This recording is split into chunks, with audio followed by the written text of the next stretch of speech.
Welcome, in front of me I have HiSense LED TV, and today I'll show you how you can hard reset this device. It's very simple. You have to grab your remote control and then tap on the menu button. Next you have to use right arrow and press it 1, 2, 3, 4 and 5 times, and then you have to use bottom arrow to go for the reset. Click OK. Right now we have to input your password, so in most cases it's 4 times 0, just like that. But I changed its password, and in my case it's 111. 4 times 1, and we have to press if we are sure. So if you are sure, you have to tap on the left arrow.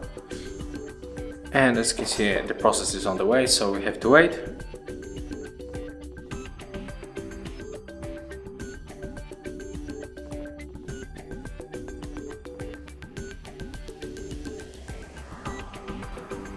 As you can see, the reset is complete, and right now we can start with the first setup.